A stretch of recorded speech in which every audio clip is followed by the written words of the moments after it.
All right, kia ora ana koutou, kia ora whakaalofa atu, Nisa Pulavanaka, namaste, malo lele, ki ngā Māori, yorana, talofa koutou, talofa lava, yakwe, hafa day, and warm Pacific greetings to you all.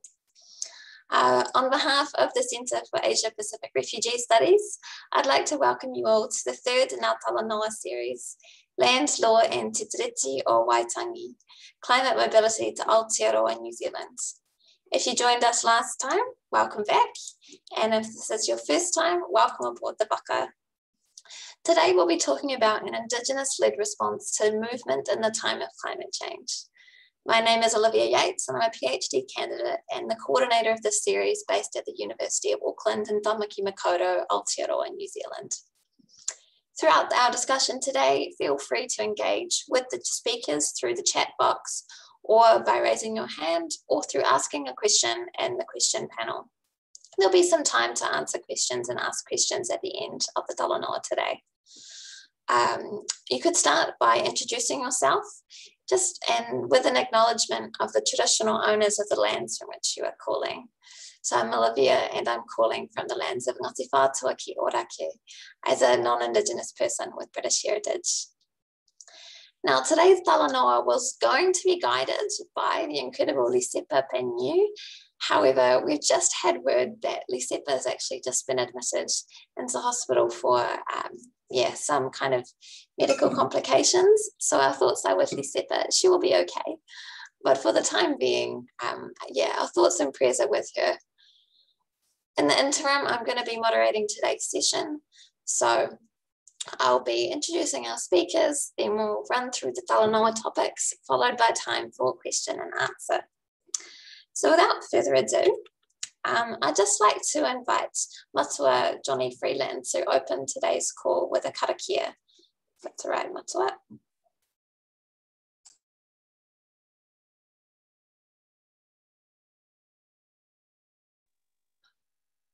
Kia ora koutou, e mihi kāna kia tātou i te pōnei, me karakia tātou. Me aro koe ki te hao hine ahu one mai te timatanga ko papatuanaku te whaia whenua, ko hine moana te atua wahine o te moana, ko hine ahu one te ira tangata tuatahi he wahine, ko te whare tangata e waiora o te tangata, haumi e hui e taiki. Kia ora. Ngā mihi matua. So before we get underway today, I just like to take a moment to acknowledge you all. Thank you all for joining from wherever you are zooming in from. I know that I can see attendees from all across the Pacific.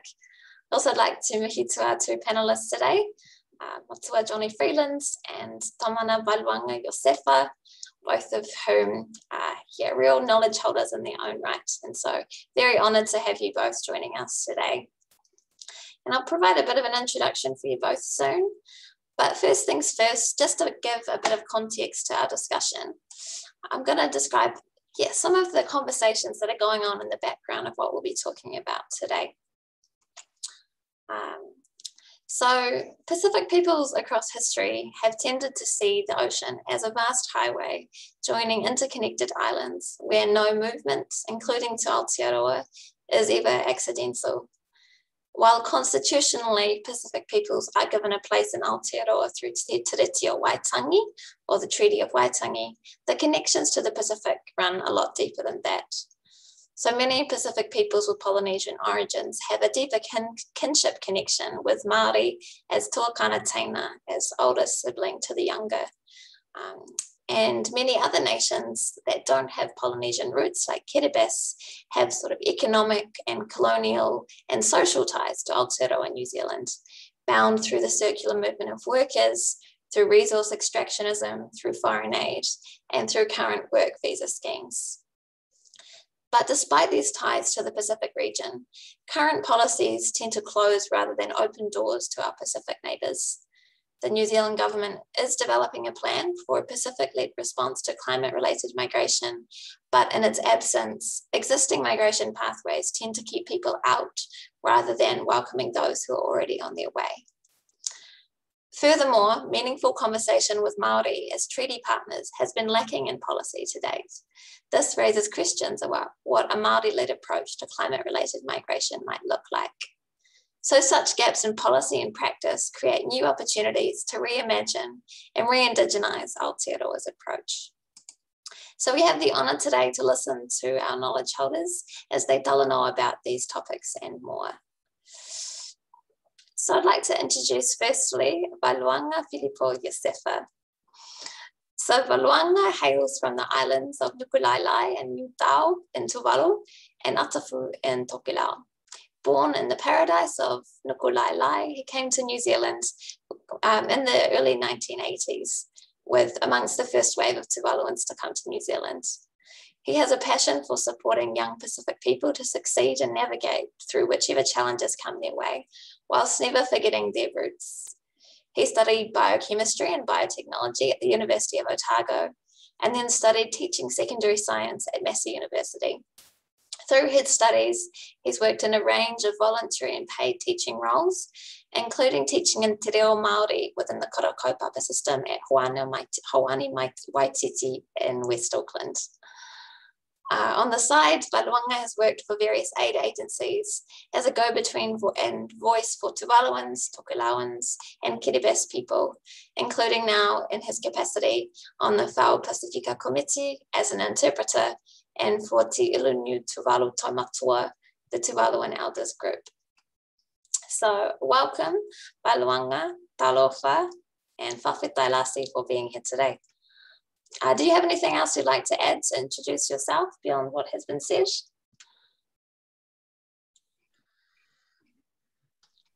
Talofa matua Olivia. Ana. Te mihia to hoki ki a koe matua Johnny Freeland. It is a pleasure to be here tonight.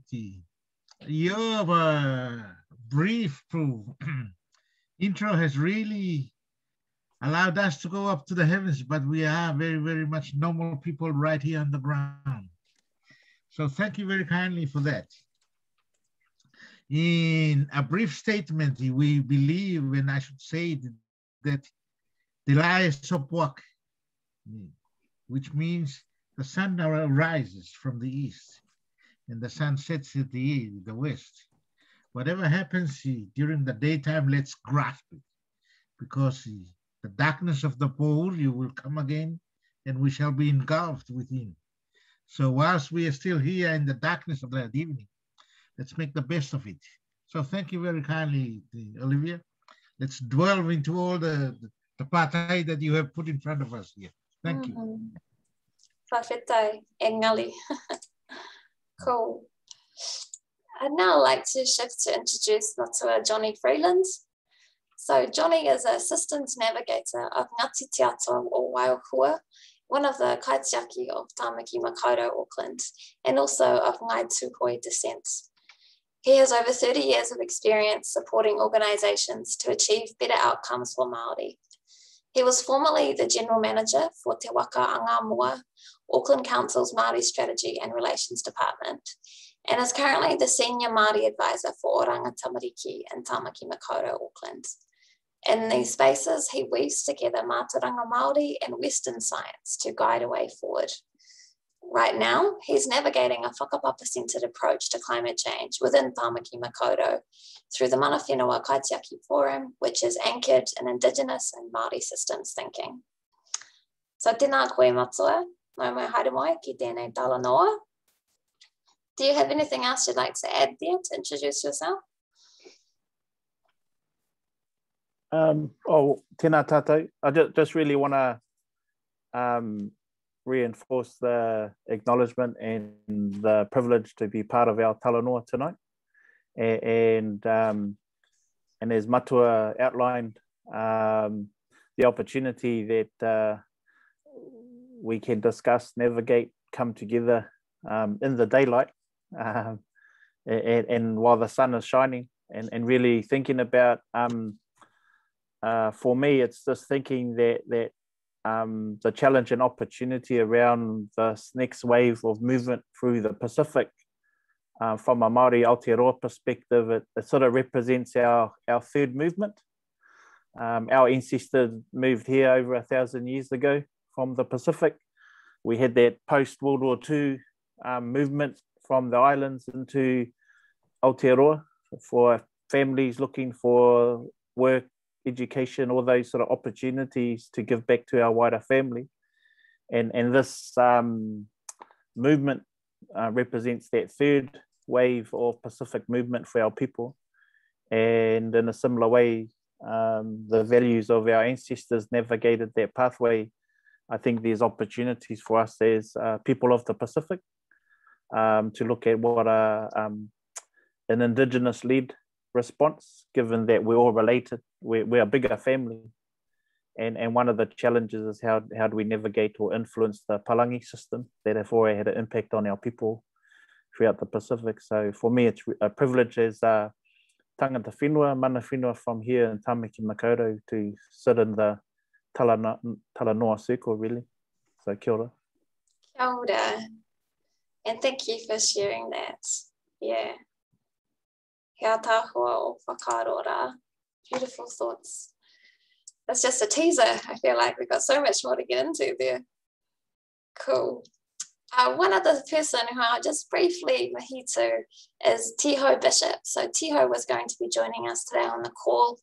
However, as can happen, Tiho has been spending his day at a tangi in Tauranga Moana. However, fortunately, Matua Tiho did have an opportunity to send through some of his thoughts prior to the kōrero, so I'll be contributing that on his behalf today as well. A bit of background about Tiho, who you might have seen in the posters there. He connects back to Rakahanga in the Northern Cook Islands, although he grew up here on the North Shore in Auckland. He has a background in civil and structural engineering, which has led him all around the globe, including on a wide variety of design, construction, and supervision projects.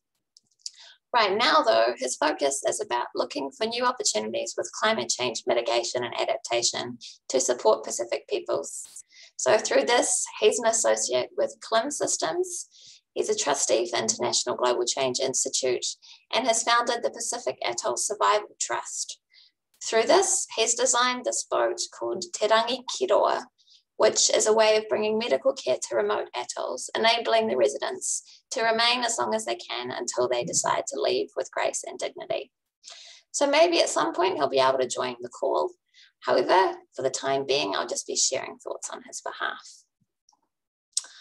Alrighty, so without further ado, we're going to move into the discussion time. We've got a bunch of different topics which I'd like to talk about today, and our speakers, I invite you to answer questions freely and also to ask questions of each other, recognizing that you both carry a wealth of knowledge with you. So I thought we'd start today by thinking about this understanding of responsibility. So open floor to you both. What is Aotearoa New Zealand's responsibility towards climate migrants? And is this currently visible through our government's approach? Who would like to begin with that?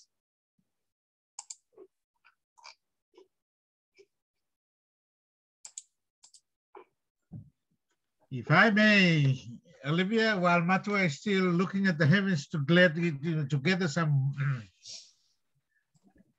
I'll start on that, if I may. Go for it.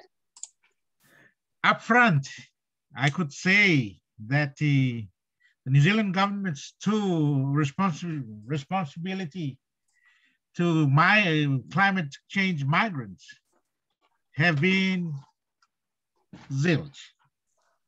1 + 1 is equal 0, but a simple mathematical formula there. The evidence I could drag through years and years of how the Tuvalu people have been engaged in this migration trend. Speaking of only the Tuvalu people, I can't yet elaborate on other people who are part of me, the Tokelau people, the Kiribati people. So let me just just tell of the trend with our Tuvalu people. My point can be exemplified by the recent case that Unfortunately, Matua, my brother, Reverend Somalia, is a high-profile face up there in the front. We are the low-profile, but the fellas in the background, they do all the money. So there was the recent case a couple of years back, and maybe a few years back as the years roll on so quickly, that the Somalia took in this Kiribati case and requested for climate change refugee status.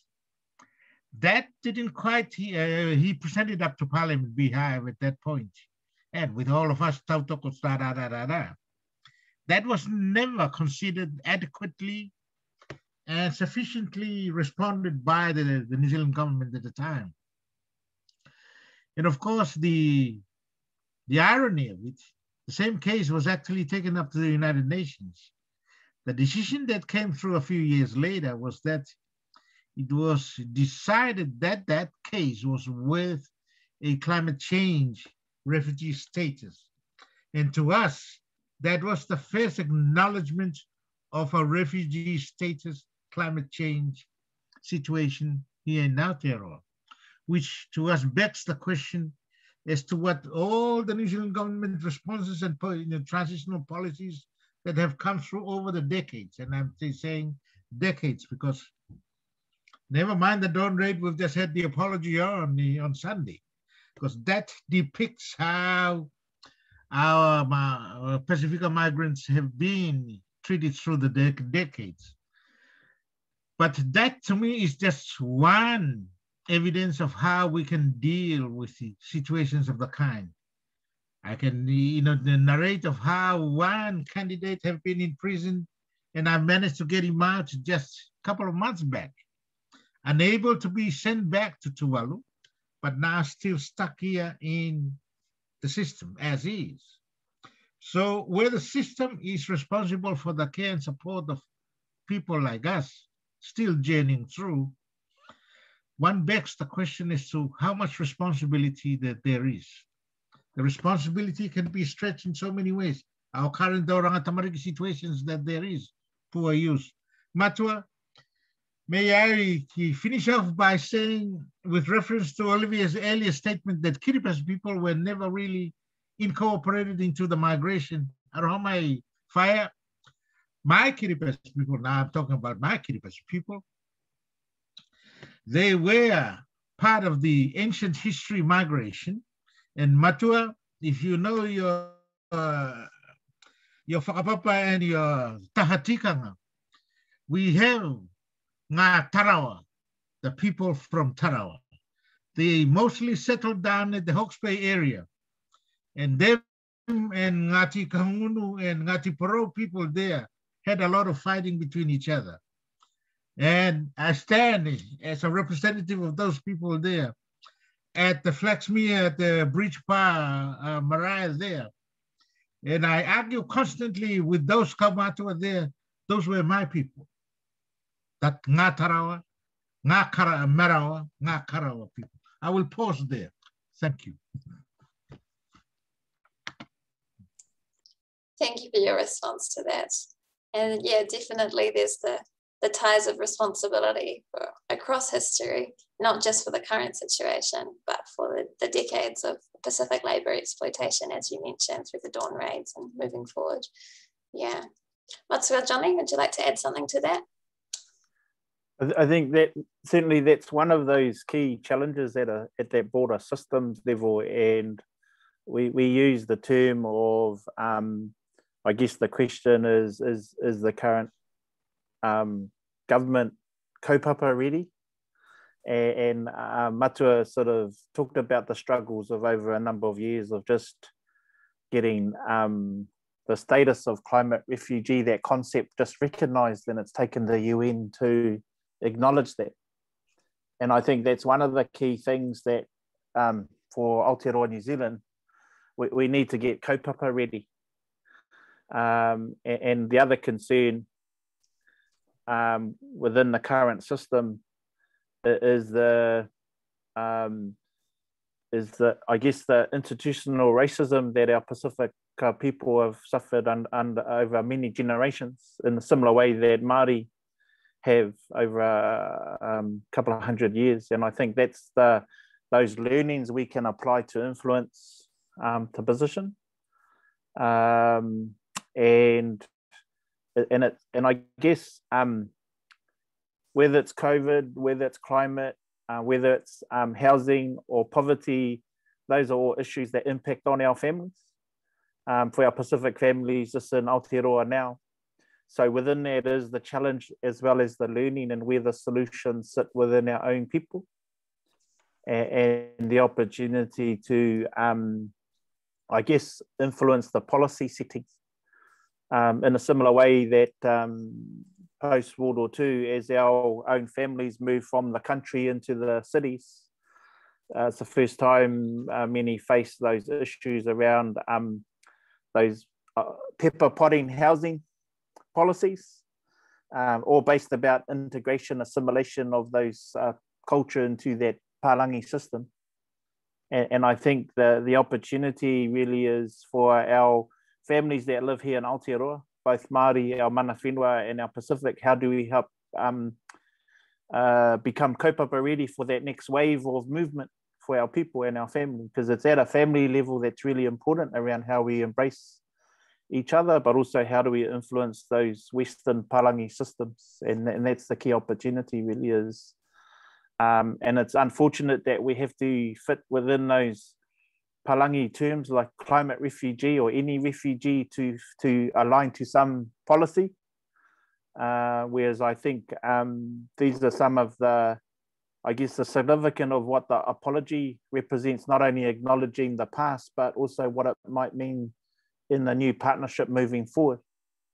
Because in the same way that our families were impacted on back in the 1970s, 80s with the Dawn raids, we're still dealing with the realities of dealing with Pacific people as overstayers, whereas when we think about the whole Pacific, it's all our homeland. So it's sort of reframing in that ability, because it's the learning from our experience of our families and our elders, but also our younger generation coming through to sort of carry that the fight on for our people. So I really want to acknowledge what Matua was talking about, because and I think you already said it in the introduction, it's not the islands that separate us, it's the water that unites us as a family. And it takes that sort of family response, I think, at the heart of our approach and what we can do with our current situation. So from our Māori perspective, it's about well-being, it's about oranga at the heart. Climate refugees movement is just another issue for us to navigate in the same way that we're trying to deal with housing and other issues for our people. But it all comes back to one common thing about well-being, intergenerational well-being, and taking it from, I think, what you talked about, that reimagining, resetting the lens in order for how we navigate this. So it's a lot of the solutions is gonna sit within our own people. And it's like the debates that Matua talked about at Flaxmere Marae. It's actually bringing our people together, it's bringing our elders together to lay the tikanga, the new tikanga of how we're going to navigate this way forward. And certainly the 19 mana whenua of Auckland, when we're working on the climate work with the Auckland Council, one of the key principles was guiding us was about the recognition of our family across the Pacific, knowing that this is going to be a potential next wave impact of climate in forcing that next migration, if you like. So we have an opportunity here in Aotearoa, New Zealand, to have the discussions here in order to become kaupapa ready. And I guess what Matua presented 4 years ago is literally the first sort of conversation, the first challenge to the government around dealing with these issues. And so it's like this talanoa. How do we anchor the talanoa across our marae, across our community spaces, across our churches, to start having those conversations now amongst our people? Because we know that the family are going to be the first place of welcome in terms of the movement of other family members to Aotearoa. So how do we prepare ourselves for that, the challenge and opportunity? And it's those conversations that we need to have as Pacific people in order to then navigate that space together. Ngā mihi matua, Johnny. Yeah, I love the idea of getting kaupapa ready and how we need to think ahead to see the interconnections between all of the spaces, not just the issue of climate-related migration, but how we can influence these Western Palangi systems to make sure that all people's well-being is uplifted and moving away from that Western mindset. Tēnā koe. I'm just going to share Matua Tiho's thought on this before we move on. In relation to responsibility, he says it's not immediately visible to the observer. However, perhaps there's potential for James Shaw to champion this kaupapa and claim responsibility at a governmental level to accommodate and welcome climate migrants.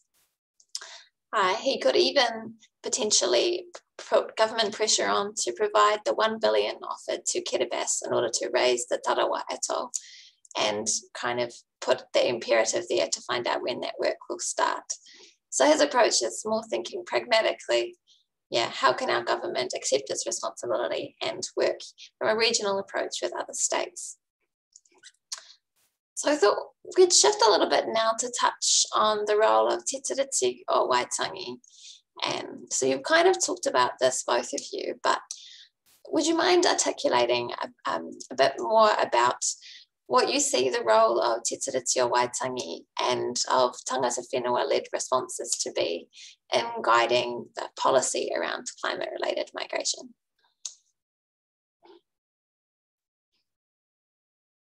I think that the whole question around the place of Te Tiriti in the conversation is quite an interesting and challenging one.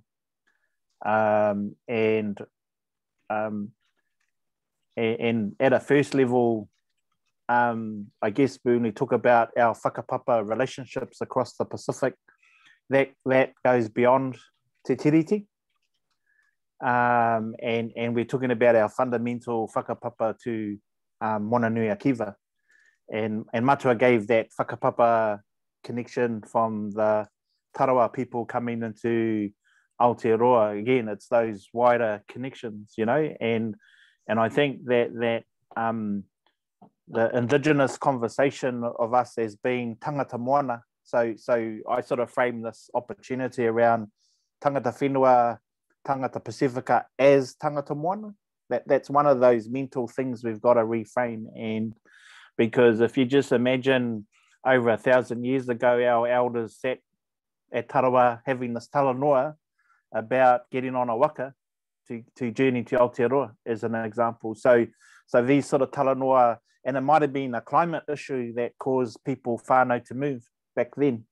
So we need to be able to tap into that knowledge and wisdom and understanding, because this sort of conversation isn't new when we think of from a whakapapa perspective. So I really want to anchor this tangata whenua, tangata Pacifica as tangata moana, because Western systems put us in these demographic boxes of Māori, Pacifica, and doesn't even acknowledge all the diversity of Pacifica. It's just that one label. And then they add this refugee component. So it's these three communities, populations of need, Māori, Pacific. But what it means is that it's still that Western system that's putting us into boxes. So this is where that concept or that thinking of whakapapa-centered wellbeing, that we're all connected by people, place, and nature. And in this case, it's our Pacific Ocean as one of our ancestors, if you like. So I just really wanted to acknowledge that element. But when it comes to the Te Tiriti o Waitangi, at one level, when we look at the preamble, one of the things that Te Tiriti is our first immigration policy document. When you read the preamble around the arrival and welcome of people. But what we've had is 181 years where effectively tangata whenua here haven't been part of the conversation around immigration. It's been a Crown activity.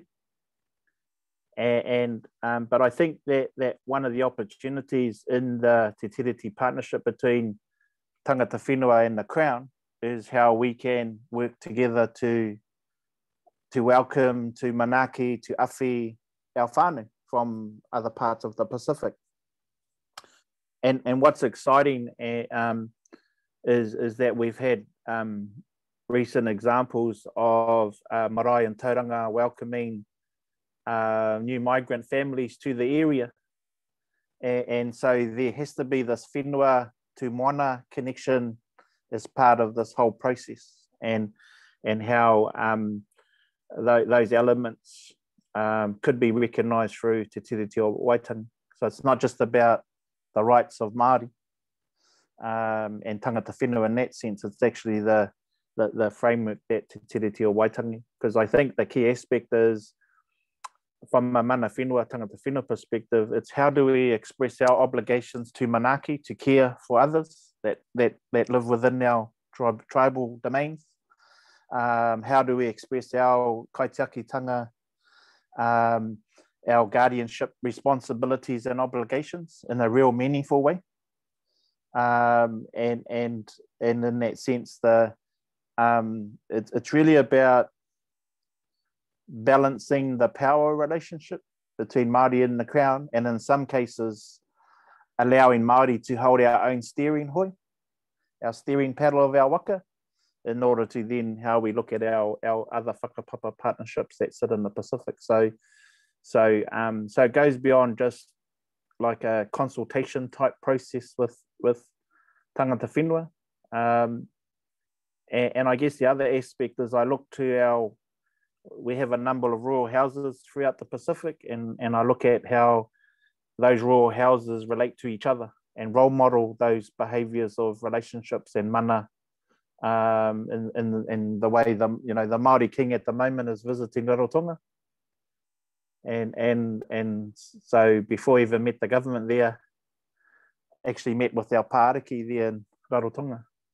And so there's those existing leadership relationships that I think that are there to help role model those ways of being together, being that broader family. But I think Te Tiriti o Waitangi can play a role in the way the Crown and tangata whenua can partner in the care support of our families from the Pacific.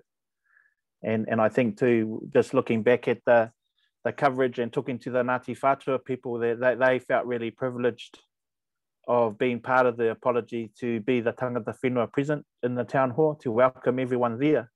So again, it goes beyond just thinking about the people part, because like all our people across the Pacific, we all have our guardianship obligations, those obligations that host in our respective homelands. So it shouldn't be no different for the role of Māori in being host in that sense. And it's really through the Tiriti o Waitangi how the Crown acknowledges that and helps acknowledge the space and place that tangata whenua can play alongside our wider whānau. So it's a bit of a non-traditional view of Te Tiriti in a sense, but it can play an important role, again, helping influence the government. But for us, from a tangata whenua perspective, if we're a partner, what's our role? At a minimum, being a co-host, if you like. Just really wanted to put that on the table for us, on the floor for us to just sort of think about. But that's a really good question. What is the place of Te Tiriti o Waitangi within this context? But it's only one aspect. Just want to go back to that whakapapa centre thing that I mentioned earlier. That should be the underpinning anchor for us as Pacific whānau, navigating forward.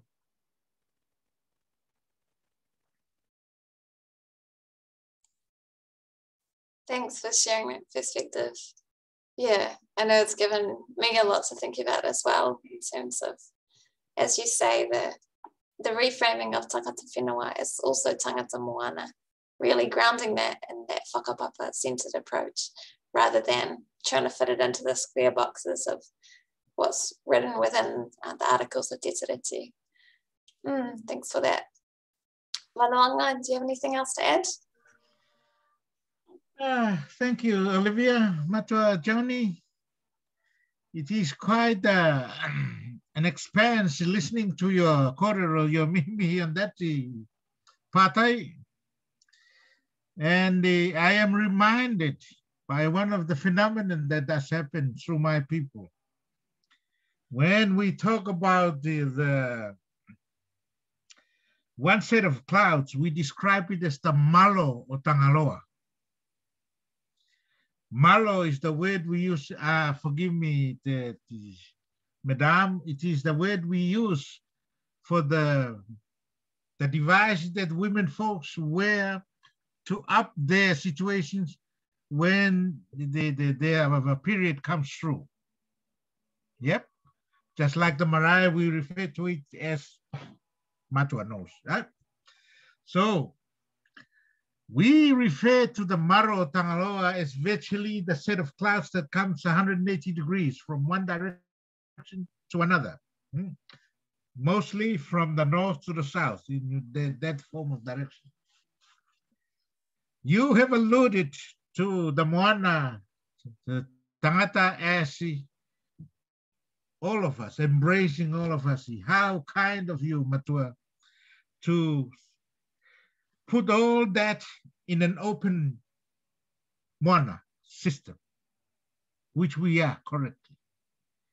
The Tiriti or Waitangi, as our fire has put it, as a patai. I just tend to think of it as a diary, my puka puka, that sets a roadmap for us to walk through.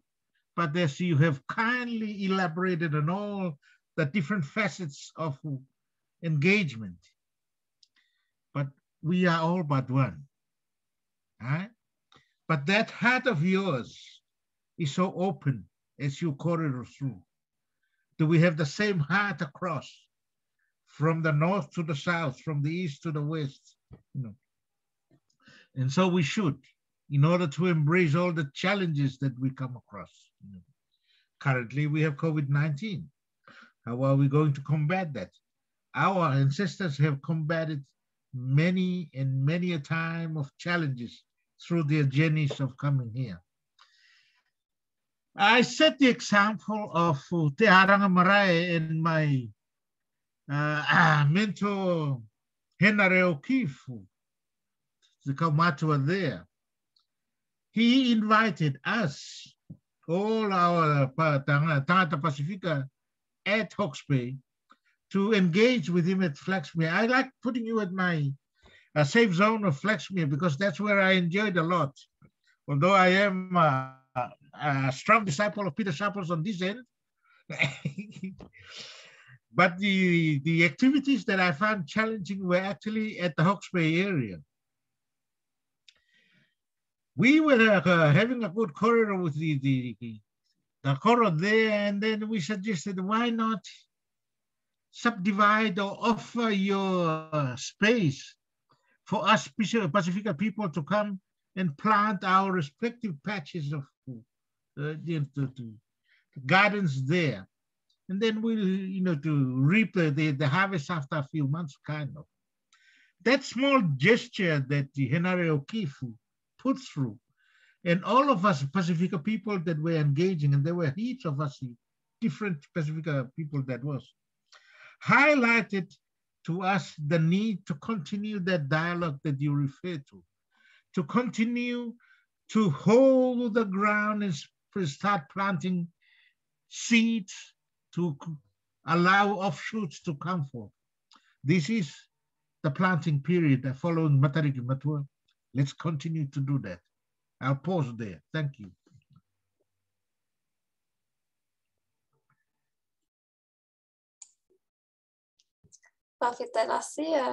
Thanks for sharing those perspectives again, Baluanga. I'd just like to add on to this from what Matua Tiho has said, and he really just wants to whakanui the Māori who are in this space and who are kind of sharing some thoughts.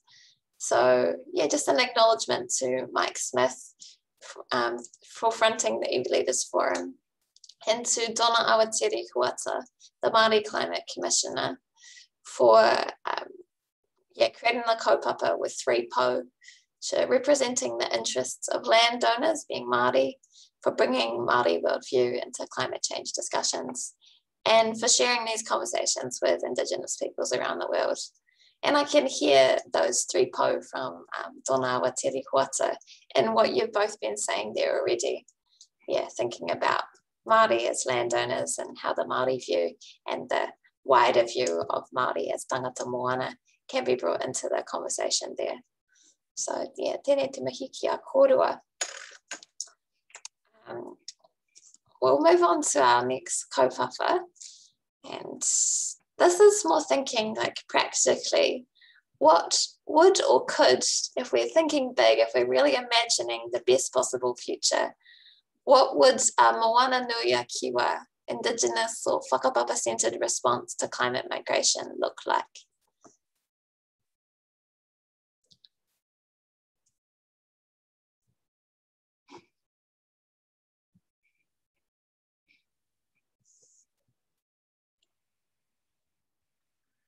I presume you are anticipating a response there, Fire. May I start, if it is permissible? You may. Granted that Matua has already talked about the moana tangata, they are fantastic on that point. We are late migrants, virtually. Migration have been going on for eons and eons. Survival, as you say, well-being is the key. You are putting it very kindly. Survival is and has always been in the minds of our people, adaptation to whatever situation there is. The rail, the climate, everything, we had to adapt accordingly. You ask me, Matua, how many rails do I speak? Oh, well, I can't count. Ana, he kaya ko ahaw muri ana iro to di nga kura kaupapa. Kaya te whaka ko ahaw iro te putai au me ko te whakarau. But please, Olivia, that is only my 6th language, Tiriti. But adaptation to whatever circumstances, challenges that face us. If we are to look at how our Pacific people have migrated through the centuries there. Oh, you have your own history. I have a history, the textbook of Moana, Waka Moana there. And yet I tell the stories according to my own versions of history from, and we look at that and I said, oh, I went and visited the Hector Busby up the Taitokarau beach there when he was still a strong young man. Of course, he's gone, and sharing those korero with the korero like that, and realizing that our people have always been migrating. What are we going to do about today and tomorrow? Yeah, that is my question, really, Olivia. And I beg that the system, the government, kawanatanga, at least look at us, not in the box that we are looking at each other as, but there's an open space that our physical bodies, our wairoa can travel through with ease. Break down all the barriers. And I see the Tiriti or Waitangi post in the previous question, as I responded, it is only a puka. It has been enclosed in a puka format and set as a roadmap for us to walk through.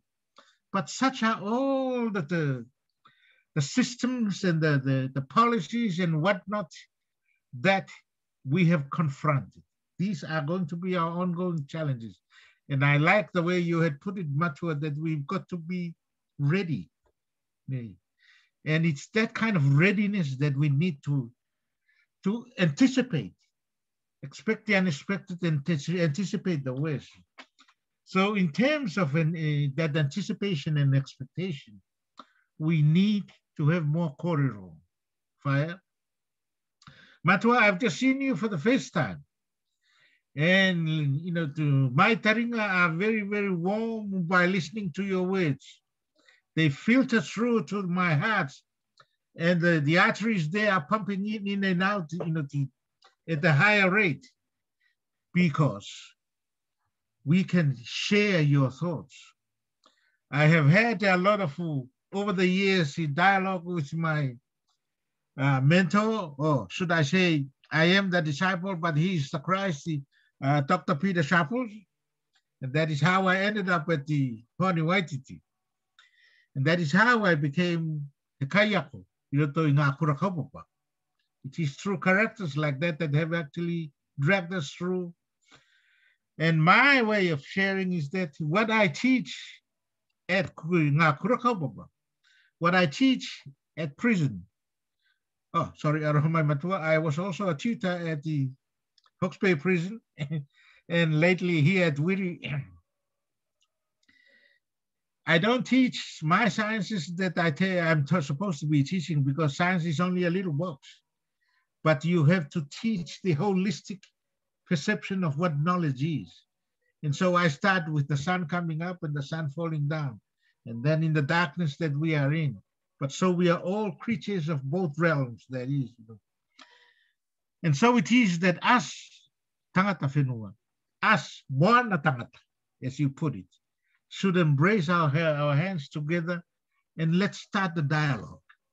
Let's put it down on paper. Use the Palani way, the system. Sorry, Olivia, but let's be smart about it. Put it into the formidable dialogue, discussion papers, policies, and hopefully we can walk together in this pathway and create a more peaceful, well-being, as you said earlier, environment for all of us.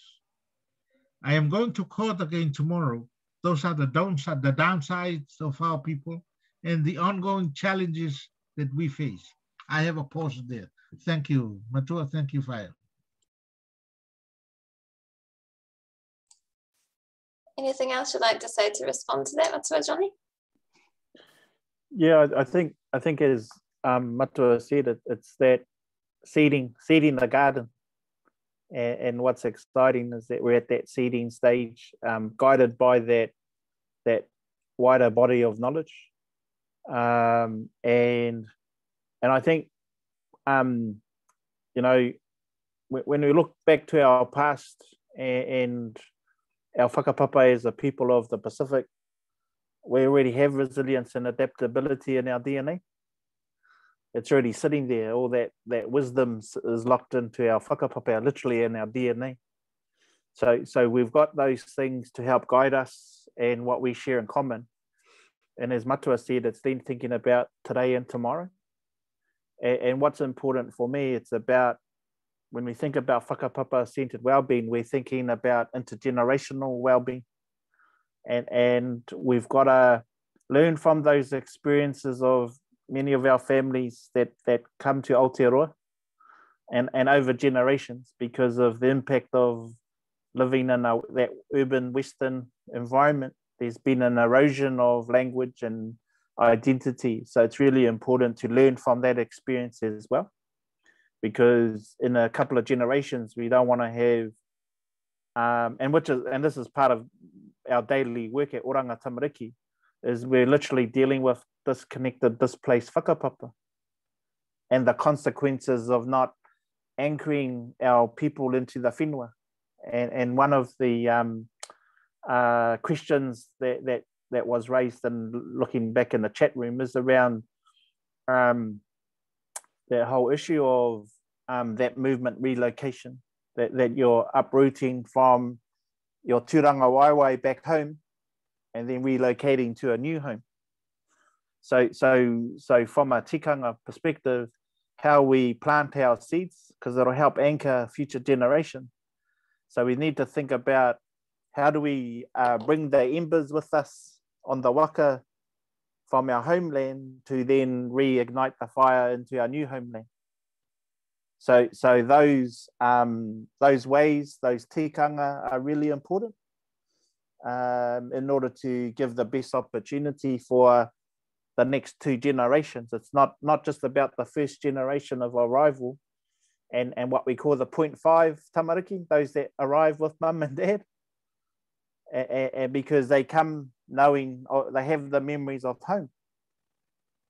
But the real challenge, and we've seen it since the 1960s, 70s, 80s, 90s, is it's the first generation that's born that get caught up between the two worlds, the Western world of the community around them and the Indigenous world of home.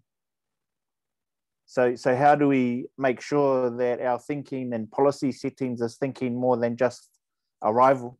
We've got to think about the next 2 or 3 generations around identity and culture. So Matua talked about down at Flaxmere about creating space just to literally plant seeds and grow kai. We need to think about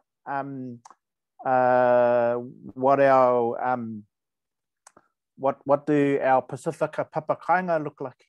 So people arrive in a village, not in a pepper potting of a housing. So we have to move away from housing to homing, especially in that first generation, because we know the more secure our people are.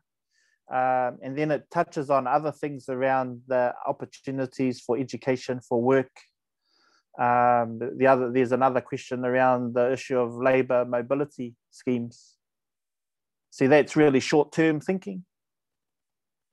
And it's where New Zealand are using the Pacific like a labour market, not a real opportunity of actually bringing whānau here to settle here, and then their whole opportunity around, because I think there's some opportunities beyond the urban centres of actually how we can shift it from a labour mobility scheme for seasonal workers to actually establishing villages. And I think Aotearoa is one of the best examples of actually the shifting and the establishment of tūranga waiwai for our Cook Island people in Aotearoa, even albeit around the forestry and the kinleith and all that, but there's been sort of sustainable economics. So we've got to think about not just us as circular spiral people, but that move to circular economics and making things more sustainable than just seasonal.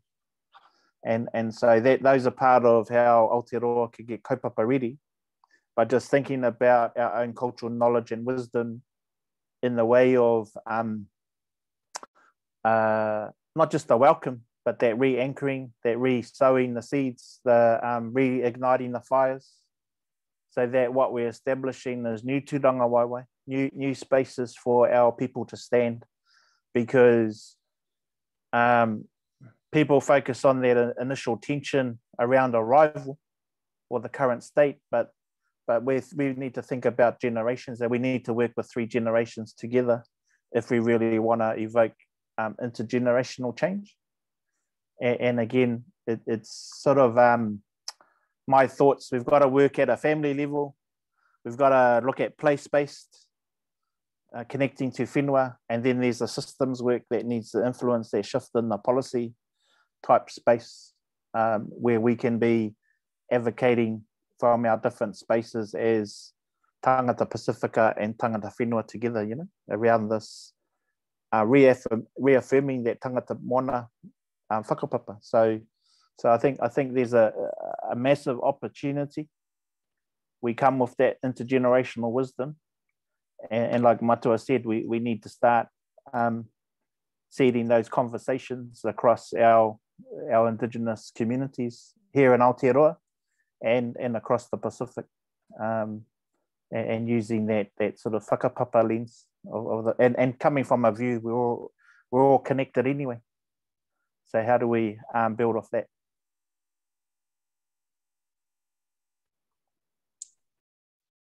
Yeah, thanks for that.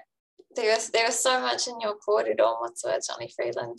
I'm still processing, but yeah, I really appreciate what you've got to say around the need to create a space to sow the seeds for people to connect and establish a place for their tūranga waiwai here in Aotearoa, not just in this generation, but thinking beyond the immediate policies that we need right now. Yeah.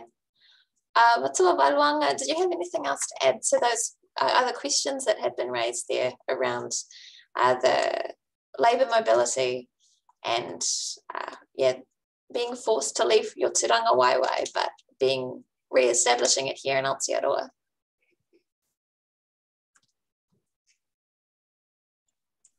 Thank you, Olivia. I was going to leave it till the last question, but I might as well start with adding on my little piece, the 2 pence worth of mihi matua.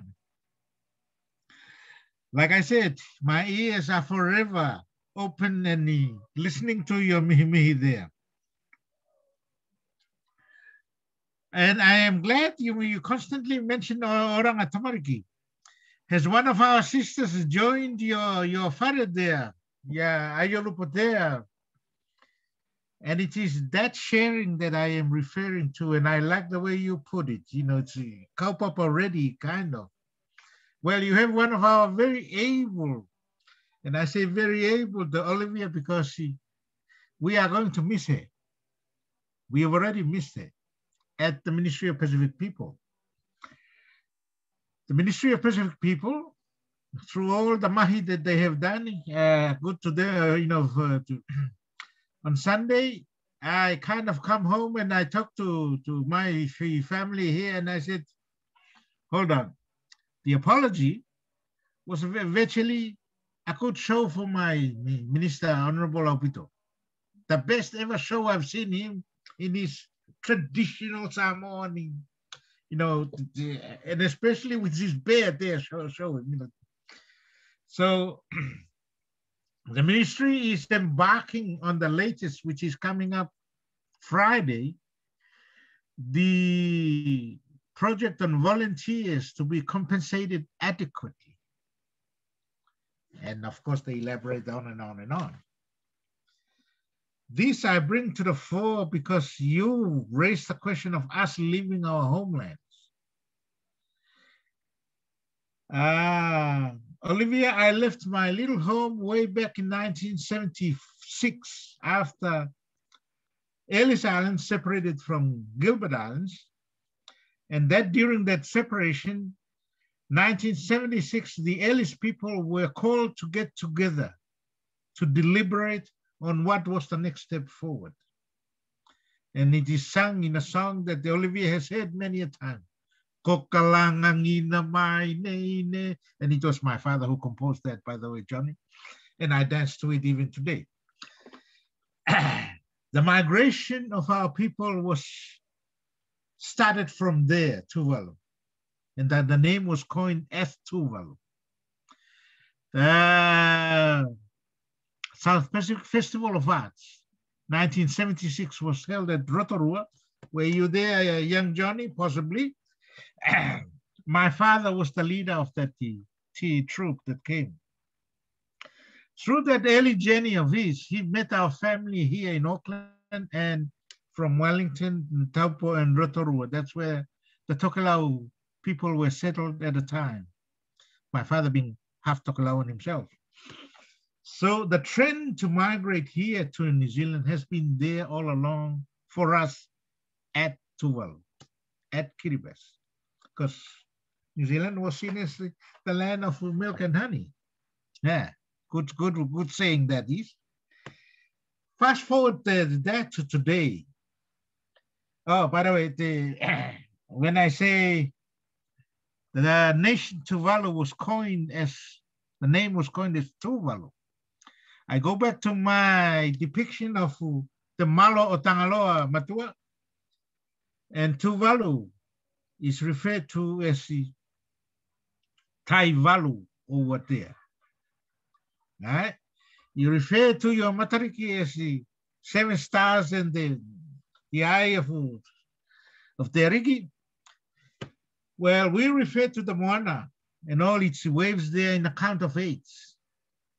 Tai, the Moana, Valu, 8, and all the spirals that go through, especially the undercurrents that go through under sea. And then we refer to the heavenly spread of the movements up in the heavens there, the clouds, and then beyond that, the heavenly bodies. And you come back to your Matariki and Miremere. Such were all those indicators that showed us we were coming to the south. The first south we reached was Tongarewa. The second south we reached was Rarotonga. The third south we reached was Tonga, Hapai. And the final south we reached is now what you call Aotearoa. But those were our stories, by the way, to Matua. So to us, we feel your story is very much our story. How do we create a platform of moving forward from here? And I like the idea that you have mentioned of Kopop already. Come on, it is high time. It is high time that we reach out to each other. My brother right now, oh, sorry to say, he's just my older brother. He's the big mouth and he's not here to engage in this dialogue. He has been engaging with the Honorable Mahuta and even Kingi Tuheitia in their last trip up to the Treaty of Waitangi, Marae there. This basic idea that tuakana taina. You, if you are, did you say you are tuhoi? Or ngati, you are from the scale of the fish? So we needed a partnership of a kind. So us, the Mononi Wakiwa are asking you, the fellas on the land, give us your hand. Let us walk together this new walk. We are already on the land. Let us start going beyond the hill here and see what we can put down. The system doesn't quite allow us to walk, but we have to be smart about it. The dollars is the driving factor right now. We have been shown a puka puka by way of the Tiriti or Waitangi to walk through. And there are so many at the puka pukas, even the Rorohiko we have in front of us here. There are so many pathways for us to explore and navigate. Gone are the days of navigating through the stars and the heavenly bodies. Here we have to navigate our way through the Rorohiko and all the puka puka that is there in front of us. Fire, Matua, I leave it to us for us to tonight to actually start plotting a pathway that would be walkable by all of us. And that is my pledge for today. Aroha to get Manu at the ball. It surely is a big challenge. How can we start plotting a pathway that's walkable for all of us? Yeah, as you say, acknowledging the need to do something now, but also thinking forward into the future. Awhitai. I'll now shift to asking some of the questions that have come up through the chat, which you've not already answered. So this question is Nisa Bula. Thank you for organising this webinar and sharing your expertise and thoughts. My question is around land rights. Climate displacement within some Pacific Island countries has caused tension around accessing land. If Pacific Islanders relocate to Aotearoa in New Zealand, how can we overcome such tensions?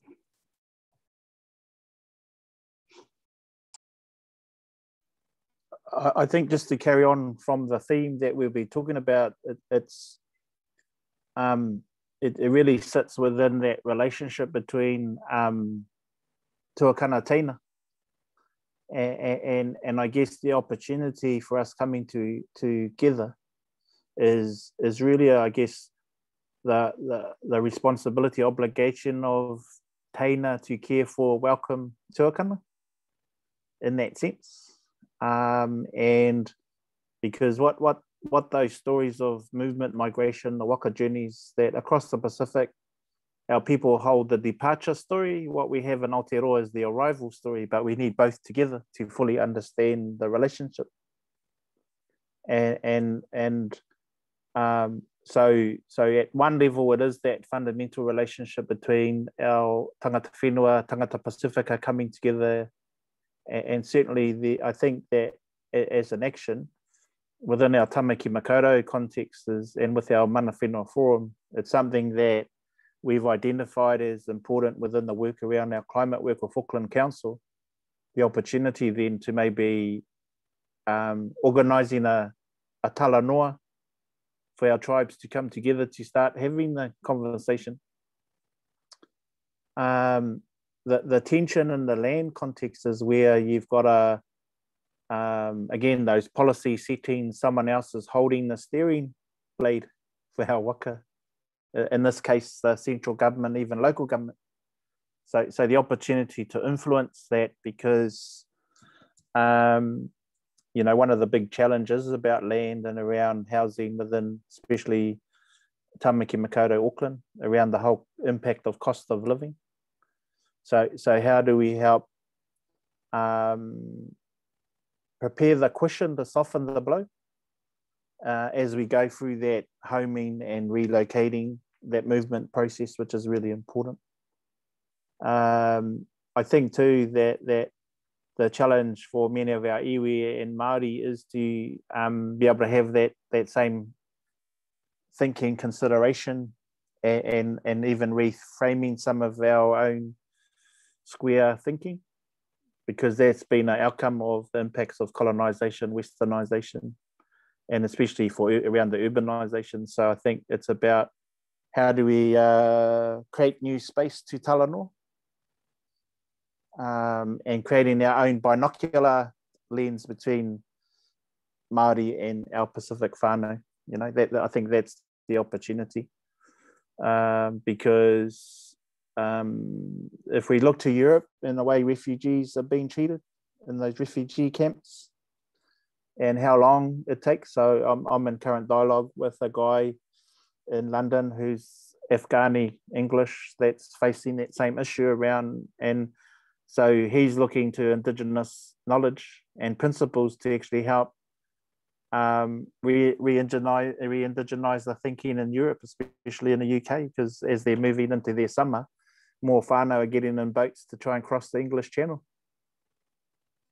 You know, so this issue around movement of people, or forced movement, you know, we've seen the reality around issues like in Syria and war-torn spaces, but that hidden war, if I put it that way, is around the impact of climate change. And we need to start those conversations now, so that we move into more of a proactive space than a reactive space if we sort of leave it to Western thinking. That's I think the opportunity for us to you know, and that's what I meant about thinking about homing, around welcoming our family from across the Pacific, because again, understanding what the drivers are of causing this next phase of movement, and like Matua said, we are our whole whakapapa is about movement and that migration and that shift, you know. So I think looking back to those waka stories, that in our tradition we had kupe and toi that were the early explorers that set the pathway. That might be the role we play, to be like the kupe and toi, to help discover the new space, to have that new dialogue in order to help provide the pathway for those to follow from that wider movement, you know. So that's why we've got a bit of a window of opportunity, because all the issues that have been raised tonight, whether it's around sort of migrant labour, around the issue of tensions around land, those are just different aspects that centre around that same issue around wellbeing. So if we fall into the little boxes and just deal with migrant labour by itself, it's really all connected back to the wellbeing of our people and family. And so that there's got to be a core theme that anchors us while we deal with each of those issues, as opposed to current policy settings and government or local government. They'll deal with each issue almost in isolation. But like the ocean itself, it's all interconnected. So we're the ones that have got to hold the connectivity, because we can see that and feel it. It's in our wairua, you know, and that's an important way of then how we influence and navigate those other policy settings. And certainly, I guess, given the work that we've been doing in the Tamaki context, the role of local government's really important. So the opportunity for us to influence not just central government, but local government as well. And certainly, and I can speak to a Tamaki Makaurau context in the way that we're sort of been influencing that climate conversation, really, and bringing it back to those fundamental principles and values that we've been talking about throughout the Talanoa. Well, Mihi, you love the emphasis on making sure that we're proactive rather than reactive, and seeing the opportunities to think not in the square systems, but outside of that. Yeah. Paluanga, did you want to add anything onto that? The question was around how to avoid tensions around accessing land if Pacific Islanders relocate to Aotearoa. Thank you, Fire. Olivia, Matua, Johnny, Te Patai from Ratu or Andy, if I am correct. Kaiviti. I think I will make reference to your earlier statement that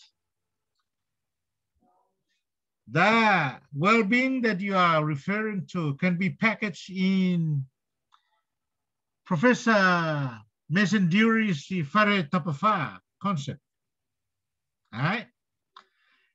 Earlier, Olivia, you mentioned Donna Aotearoa through the responses of the other fellow, Bishop, correctly. Donna Aotearoa, I ran through her matua through earlier dialogues in the 90s. When I was having an accidental run around, come across a fella at the pub opposite the Beehive, drunken as I was, as we usually are. And here is me bubbling up for everything that I know about my Tuvalu and land tenure issues. So the fella next to the table quietly comes over and says, "Here's my card, come and see me tomorrow." And who was that fella? That was Judge Eddie Dury. And of course, you know him, the brother of Professor Mason Dury, that is.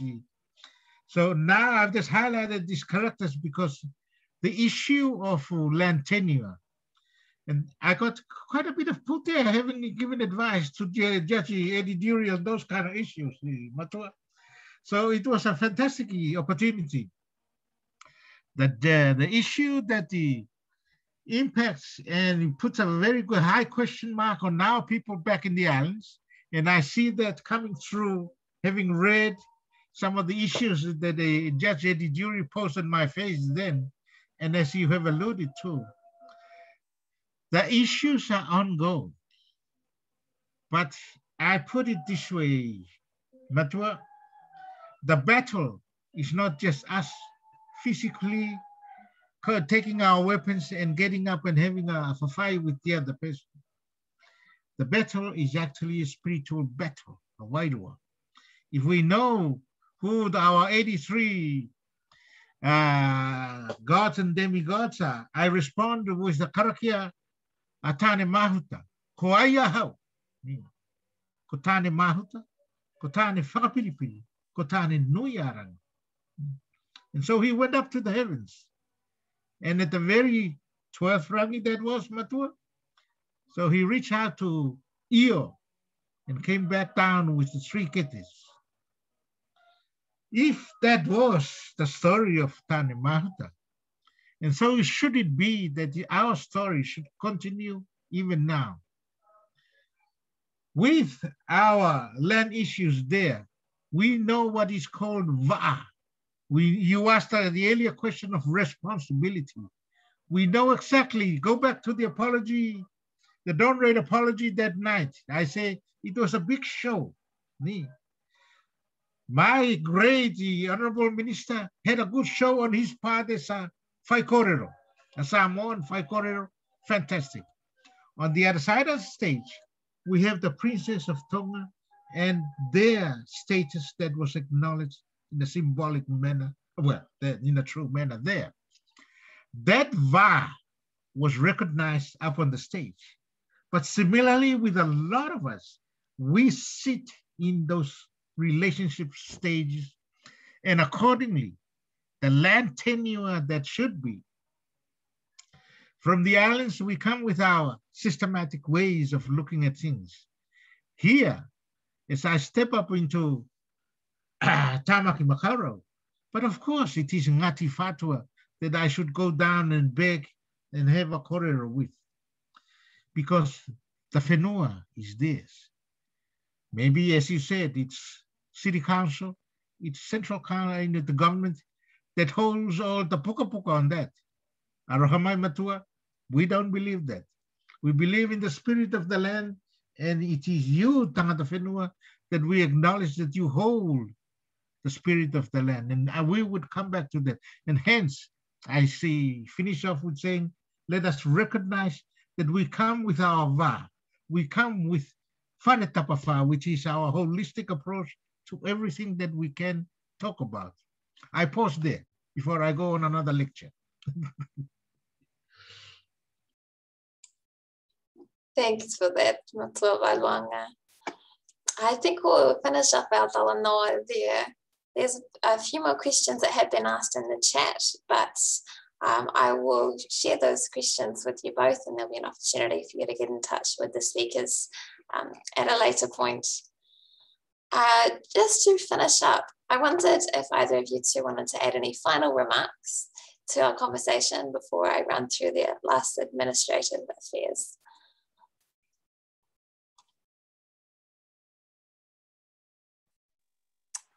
Yeah,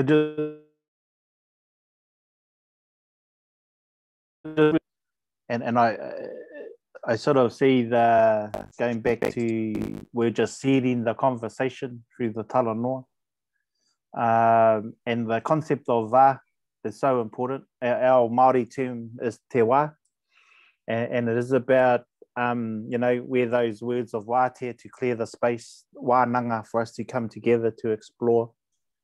And I guess there's matua open, being people of doing the work on the ground with the family, with people. That means there's a bit of action orientation around that, not just the kōrero.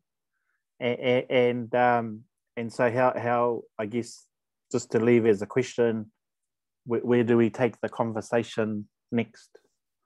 And I think that opportunity around a talanoa with mana whenua, with Pacifica within a tamaki context.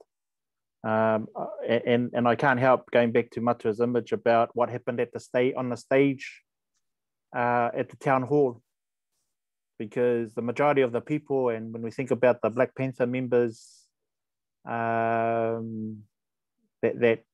responded in those times, they were like in the audience watching the va take place, not being part of the va. And that's what's really important, is that we don't want to leave people in the audience watching a talanoa between others, but to bring people together so that we can sit together and be mindful of not just the performance aspect, but the wairua aspect that played out. So it's really about how do we get everyone on the stage to share the va, so that we can have that true dialogue. And I go back to the 1840s and Apihai Te Kaua, who gifted the 3,500 acres which become the Auckland CBD for the British to bring their capital to Auckland. And so and to reinforce what Matua talked about, is that it's about the conversation around mana, not just the land tenure things in the Western. It's actually, if we can get back to the principles, the tikanga that can be laid together, and given that Tamaki Makaurau is our largest Pacifica city in the world, and has our own challenges in that urban environment, but it could be a place to have our talanoa and a wider thing. So I guess for me, the action I'll take on is to go back to have a discussion with our mana whenua forum here in Tamaki, with the 19 mana whenua groups, including Ngāti Whātua Ōrākei, say those principles we seeded in the Auckland climate response, we've got an opportunity to activate that conversation with our Pasifika whānau. So I think that, you know, I'm keen to see action, really, you know, the opportunity to widen the talanoa, to create that space between Pasifika and Māori to have that kōrero. And one of those things are learning from the likes of people like our Wani Waititi Kura Marae, because that's an example of a marae of Māori migrants coming from their homelands into Auckland. And often, just because it's Māori, those subtleties between the mana whenua grouping here in Tamaki and our own Māori migrants. So for the last 50, 60 years, they've been going through that same journey of intergenerational settlement from the homeland. And you know, we're dealing with realities of 5th, 6th generation of Māori in state care with Oranga Tamariki, where their homeland has become a memory because of their grandparents or great-grandparents came here.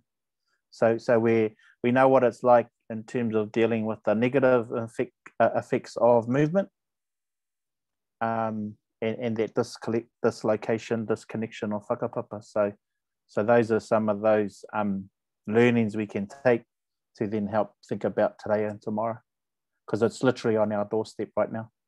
We're already, you know, generations into this, the second migration post-World War II movement from the Pacific, from rural parts of Aotearoa.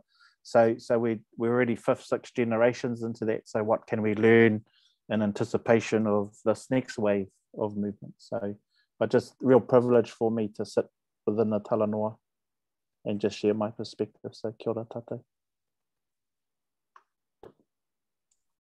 Kia ora, kia ora. And yeah, real privilege to sit and listen to your whakaaro too. Atua Walwanga, any other final thoughts? Thank you, Fire Olivia, Matua, Johnny on that side. As a concluding comment, I am a dancer, Olivia, as you have seen, and I danced to one of our whāteles tonight. And the whātele goes like this: Tau manongi e, sausala e, tau manongi ngali. Translates, Matua, as the smell that you see. The first verse of the song was the one that I said earlier. The sun rises from the east. And for the second verse of the song is, as the sun rises, you breathe the new aroma that comes through. There is the smell of that flower that you smell. There is the smell of that root that you smell. There is the smell of those creatures on the beach that you smell. There's the smell of those waves breaking on the lagoon. So the smell is the sense that actually activates, stimulates, and soothes the physical body that we go through. And accordingly, I will say things like this. Matua, this dialogue has been quite soothing in a lot of ways, has been quite stimulating because, Olivia, I don't like you. I talk with you many a time, yet this is the most constructive dialogue you have stimulated my mind to come up with. I am currently involved, as you mentioned, in the FAO Pacifica Committee. As you are aware, Matua, the FAO runs right through Tamaki Makaurau, and I am the treasurer of our FAO Pacifica Committee. This morning, they just flashed me a new budget that he wanted me to approve, and I said, approve the whole blooming thing and let's get the action done. It's that kind of attitude that requires. And I have been in dialogue with Marama and my team, Tuvalu representatives, on the Massey Henderson, the local board, and trying to set up a similar Pacifica initiative support system from the Massey Henderson area. This is in response to what you mentioned earlier. There are the city councils, there are the movers and shakers, and us, we are the walkers who walk through the paths and at least start, dropping some seeds there with the ground. Hopefully there is plenty of fertile soil to grow. We still do believe that I am here at Westgate, and this area is very, very fertile. I've started planting a flowering, what we call tiale plant, for that very purpose, because I would like to smell that smell and feel that I could be a physical being still alive. Never mind my spirit, because I am still trying to pray. I don't know whether I pray to the Christian God or I pray to all other gods that I do believe in. And that, I believe, is us, Olivia. We are not just physical beings. We are spiritual beings, but we hold each other's hands if our heart is open. I leave it there with you on that.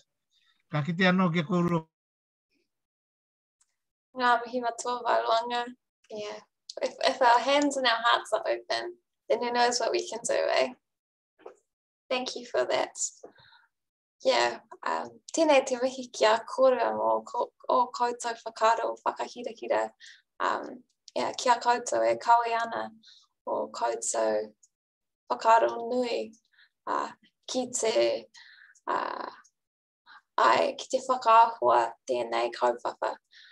I look forward to seeing what's going to happen in the future with the gifts that you've both brought to us today. Yeah, it's a real honour. He honore ki te whakarongo kia korua. It's a real honour to listen to you today. And I'm sure I'm just echoing what many of our participants are feeling and thinking. If you have any email addresses or anything, resources that you'd like to share with our attendees, feel free to share that in the chat. One final thing to mention before we close for today, there's likely to be one final talanoa to finish off our series hosted through the Centre for Asia Pacific Refugee Studies, and that will shift towards thinking about taking a stand. Where is inaction on climate-related migration, and where are we going next? So keep an eye out for details. Those will come to you through your emails if you have signed up for these conversations, which I'm sure you have for sure in these chats. Otherwise, Matua Baluanga, would you mind closing us in karakia for today's talanoa? Whetailasi, Matua Olivia. Thank you very kindly, Matua Johnny. If it is permissible, let me resort back to my first reo, and that is Tuvalu. I will close us with a karakia. Tata wifu matalo. Te atua te tolu tas tap malu, te atua te tamana, te atua te tama, te atua te ngangatapu. Kai whakawhitai mātou mo te wanoanga te nene sau tala ie mātou whetiti whaki. Ko mātou mawhauwhau. E winga ki lunga I te tūlanga o te taiwhanake mo te saitianga o mātou tāngata. Tāngata o te moana Pasifika. Kai maisi I lunga I Aotearoa, New Zealand. Se mea ngari, ka mana wātou mātou I te pote ni. Kai a kai mātou ke kau whakatasi mai koe. Tau si mai ki o mātou whaitina, tau si mai ki o mātou ola. Ke mauane mātou te aso ata e ao, te aso e sengata mai. Te mātou tala te ni e watu. Te ingoa te atua te tamana, te atua te tama, te atua te ngangatapu. Iesu Kiliso te tama a te atua te ariki te whaola. Kai ke taria mai. Amen. Thank you. Ko whakolua. Amen. Aye. Well, thank you everybody for joining, and thank you Matua Baluanga for your karakia. I hope that everybody has a peaceful night and is able to chew on all of these seeds that have been sowed in today's conversation to see what our next steps are. Aye. So, ka kite anō kia koutou, tō whā.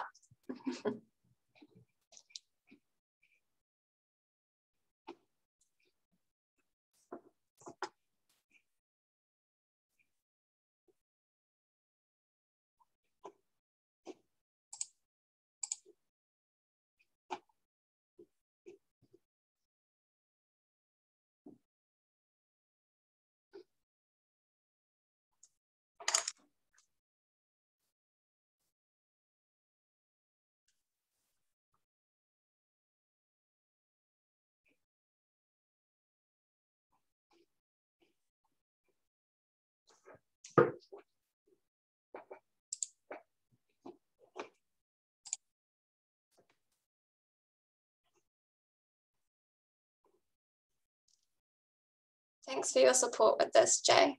Really appreciate it.